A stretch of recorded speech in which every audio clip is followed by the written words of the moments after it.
now I'm going to hand it over to Louise to introduce our next speaker. So we're really honored to have, I'm really honored to introduce our next speaker, Kawai Kaneali'i. So she's a community health worker and wellness advocate at Valley Medical Center. So I'm really grateful for her time today, where she'll be talking about cultural humility. Thank you. Wonderful, thank you. Hi, everyone. I'm gonna share my screen. Oh, it says I'm not able to. Were you able to make Here, me? let me. Okay. I thought I did. Let me try that again. There we go. Take two. All right, give me a thumbs up when you can see. Yeah, we can see it. Perfect. Okay. Like I said, my name is Kawai Kaneali'i. I'm a nurse and I am the community health and wellness advocate at Valley Medical Center in Renton. Now that title is just kind of a fancy way of saying that it's my job to help the hospital find ways to positively impact inequity in our healthcare system. So I do this by developing relationships with organizations in our community and finding ways to support them and the communities that they serve. Sometimes it's through free health screening events, presenting health information to a certain group. Other times it's collecting donations.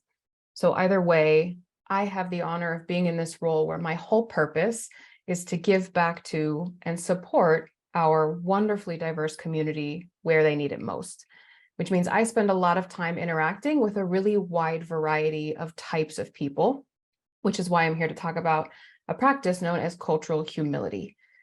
Now, to understand or better understand what it means to practice cultural humility, we have to talk about a couple of other things first. So the first thing we're going to talk about is implicit bias.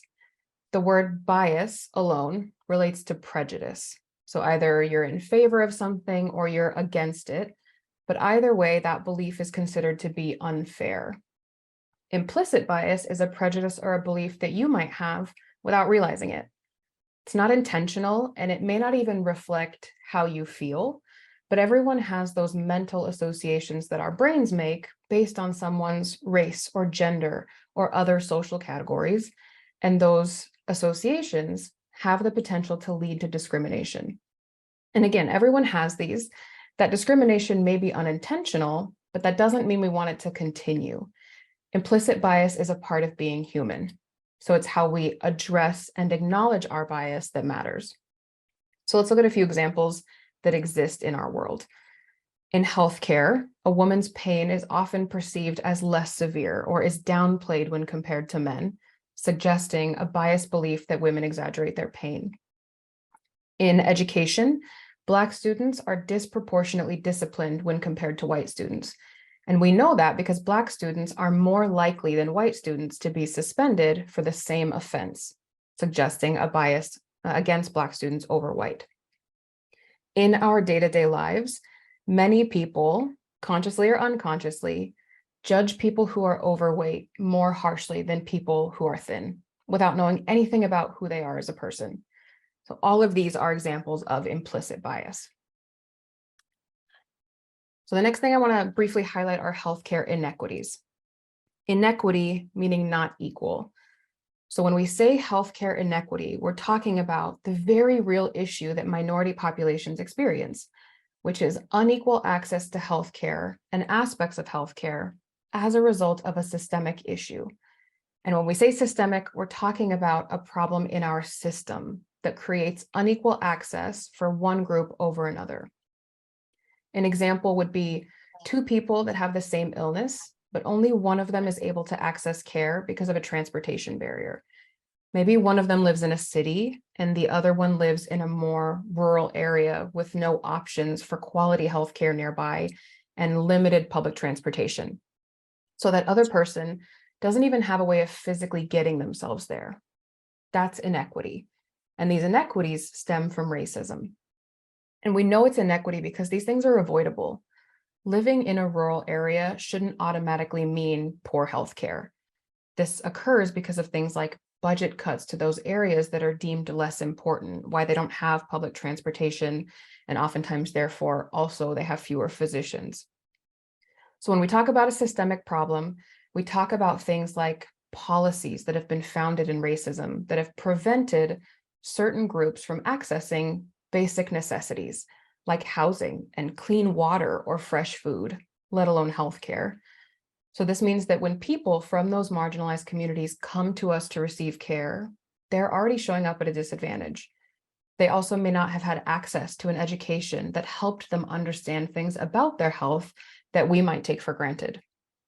All of these things are important to keep in mind when we're working with or interacting with different groups of people, because everyone is starting from a different place. So some of the people that we meet may need more help or resources or support than others to really benefit from any education that we're giving. Now, to add a little to that conversation, I want to make sure to highlight that equity is not the same as equality. And I think this visual is really excellent at showing how they're different.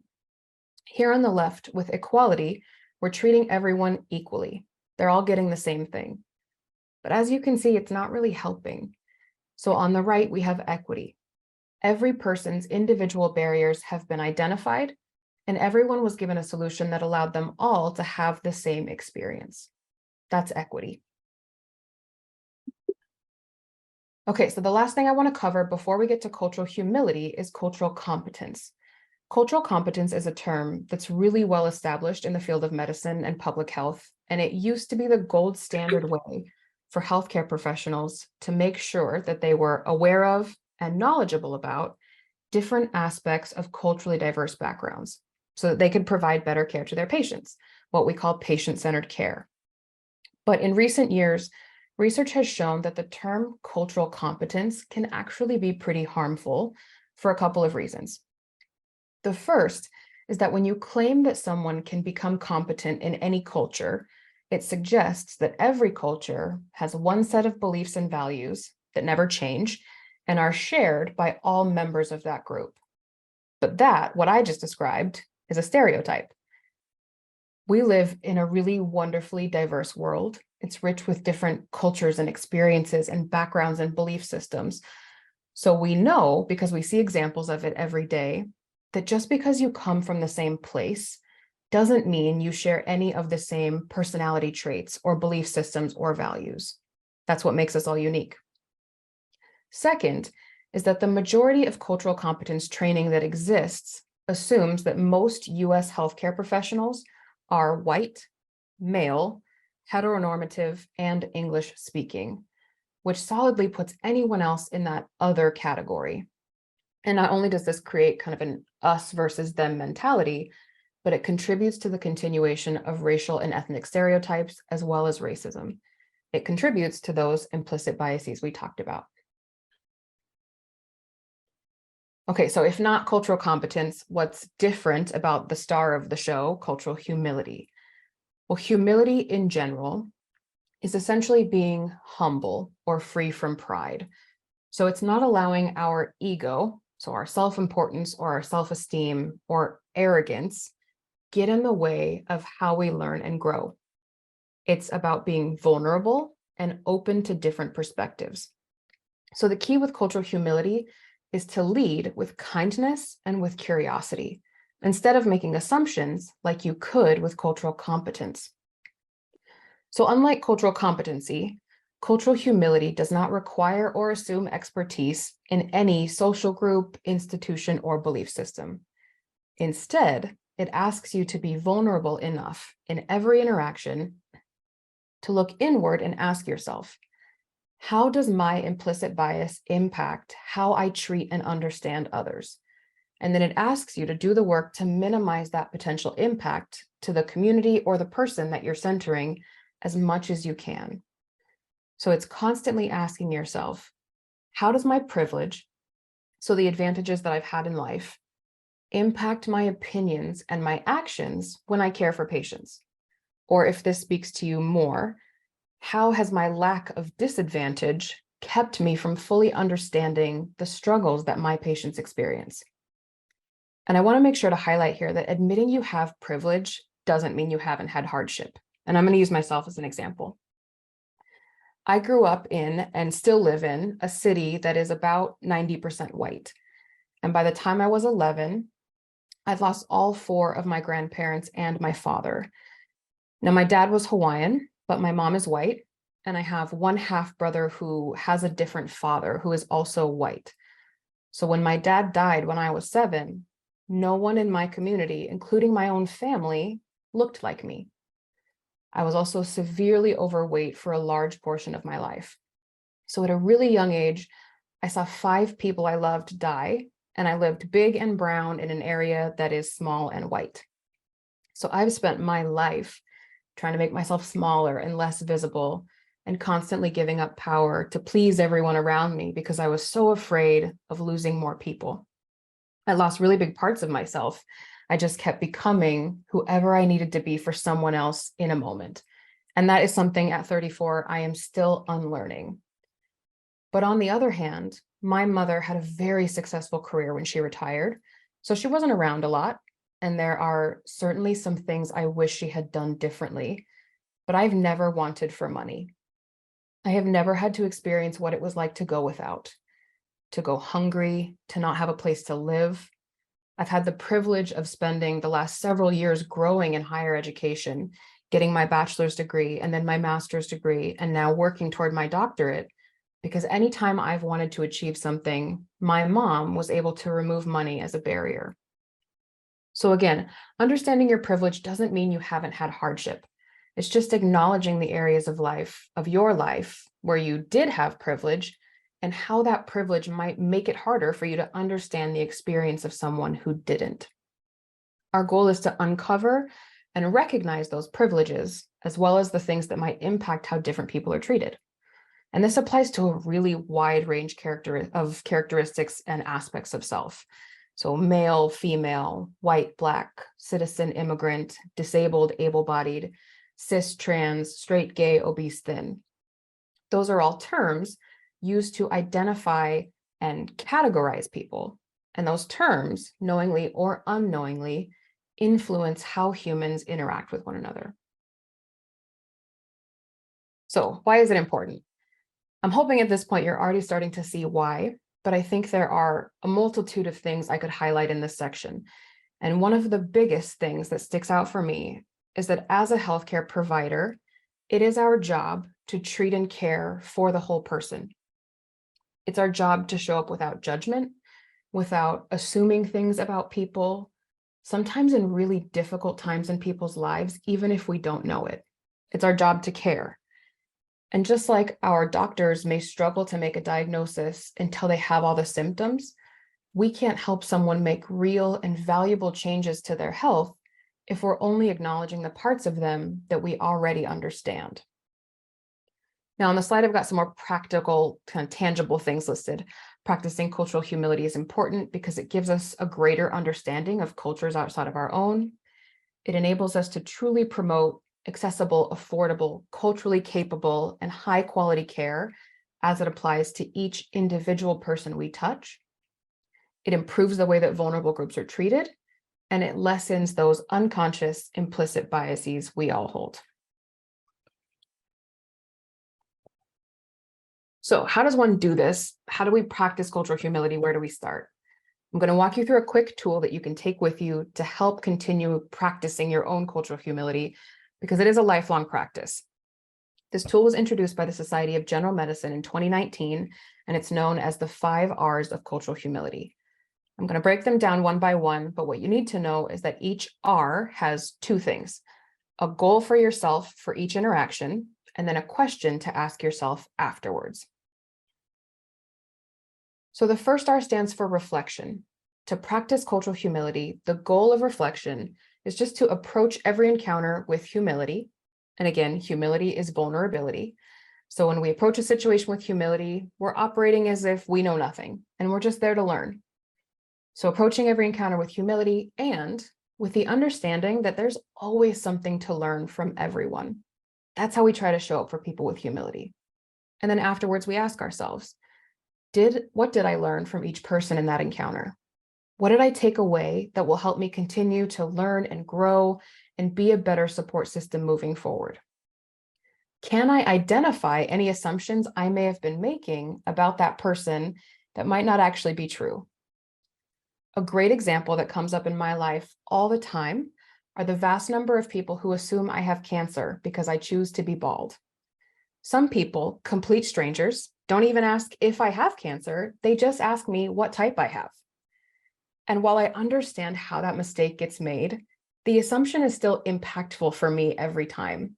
I'm made to feel self-conscious and then therefore smaller rather than empowered, which is how I normally feel about my bald head before someone says something like that. The next R is respect. So the goal of respect is to show up to each encounter and treat every person with the utmost respect and try to preserve their dignity at all times. And afterwards, we ask ourselves, did I treat everyone in that encounter respectfully? And this doesn't mean that we have to spend the day feeling terrible if the answer is no. We're human. We all have bad days. We all struggle sometimes. And again, this is a lifelong practice.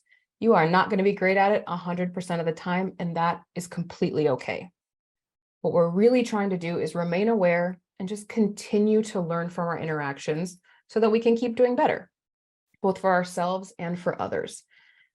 And I also want to highlight that in this practice, a big piece of respect is that it looks different for everyone. So respecting others isn't always about doing what we would want, but about remembering to center the patient or the person that you're talking to. So we want to know what respect looks and feels like for them and do that. We want to meet people where they're at. And if in a certain situation, you're not sure what that looks like, it's okay to ask. Because again, when we practice with humility, we're not entering the room as an expert with all the answers. We're not there to throw our textbook knowledge at people. We're entering as partners in their healthcare that are eager to learn about who they are as people and how we can support them in living a healthy and balanced life in a way that works for them. The next R is regard, and the goal is to hold every person in our highest regard. And in this case, when we say holding someone in high regard, it simply means valuing someone for their individuality and not letting unconscious bias get in the way of that. And then afterwards, we ask ourselves, did unconscious bias drive this interaction? And again, not a judgment on yourself. The goal here is not to inspire guilt or shame if you get it wrong. It's just to become more aware so we can keep doing better. We all carry unconscious biases, and recognizing them is how we dismantle them, because recognizing them is how we avoid them next time. Next is relevance. So when something is relevant, it applies to the situation. It's either closely connected to or important to what you're doing or you're considering. So the goal here is just to expect that cultural humility is going to be relevant and automatically apply it to every encounter. I know this day is kind of focused on healthcare topics, but cultural humility is something we can apply in any situation. It's not just for patient care. We have no way of knowing what life experiences someone else is showing up with. So we avoid assumptions and we strive to always show up with humility. And then we ask ourselves, how was cultural humility relevant in this encounter? Not only does this help remind you of why the practice is important, but it will also help you apply what you learn to other similar situations in the future.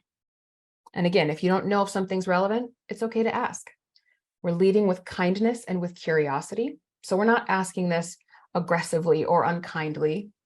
We're asking it openly and with the intent of truly centering that patient or person and their needs. Assuming has the potential to cause harm. Taking the time to ask takes the stress off of you and it centers the patient. Finally, the last R is resiliency. So resiliency is your ability to bounce back or quickly recover from something that's difficult. So it's your ability to endure and keep going. In this situation, the goal with resiliency is essentially to live in the practice of cultural humility so that you can improve your own personal resilience as well as your global compassion. And sometimes I think this one takes a little bit more explanation, but in essence, cultural humility allows a healthcare professional to recognize that even though we may be experts in our field, the patients are experts in how they live their lives. So just because we know a lot doesn't mean that we know better for each individual person. And this is important because when healthcare providers stop seeing patients as individuals, it's often related to a concept known as burnout. And when we burn out and become exhausted, our sympathy wanes, it becomes harder to care about others and our impact in their lives. I'm sure we've all had moments like that. And when we strive to practice cultural humility, it helps prevent us from losing that perspective that we're all human and that patients are people that need our help, which in turn fights those feelings of burnout and increases your ability to bounce back during hard times. It increases our ability to be resilient. So really, we're not practicing cultural humility on others. We're practicing it on ourselves by taking time to reflect and build respect and regard ourselves and find relevancy in our interactions and build resilience. So after each encounter, the final things we ask ourselves is, how was my personal resiliency affected by this interaction? And remaining aware of these things, again, is how we remind ourselves why it's important, and it helps us keep growing and doing better. Okay, I covered a lot of really heavy stuff in a pretty short amount of time. So as we wrap up, I just want to leave you with some key takeaways from the presentation. We talked about implicit bias and healthcare inequities, both of which are present in our world. So what we want to take away from that, first of all, is just acknowledging that they exist, knowing that they're here and that many people and patients are dealing with aspects of those things every single day. And then now that we're aware, find ways to begin recognizing them when we see them to increase that awareness so that in those moments when we have the power to do something about it, we can. Competence versus humility.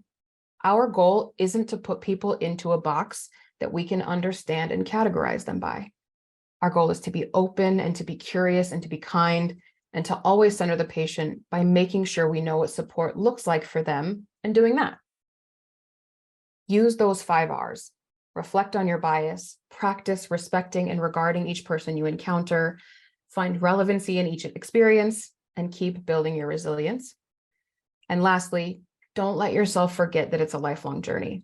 No one is going to be perfect at it, and you might fumble a time or two, and that's okay. Because again, it's what we do with our knowledge that matters, which is why we continue to remain open to learning and curious about the world around us and aware of the things that are happening, and we stay kind. Thank you. Wow, thank you so much, Kawai. That was so inspiring and powerful, and I think that it made a lot of us rethink the way in which we approach conversations, especially in the healthcare setting. Thank you, Mihir. Thank you. I really appreciate your story. That really was a touching story explaining your I'm sorry to hear that your passing of your dad. I'm really sorry to hear that. And I don't know, it was really touching for me. Thank you. I appreciate that. Thank you. For sure. Thank you so much. Thank you so much for your time today, Kawai. I really appreciate it. Absolutely. Happy to be here. I hope you guys have a great rest of your day. Thank you. Thank you. So now I will hand it over to Rancherji to introduce our next speaker. And Louise, if we can get up the recording, that would be great. Yes, give me a moment. Sure. First of all, let me thank you, Kawai, for giving such a beautiful presentation. And I also feel sad about the story she was sharing with us. And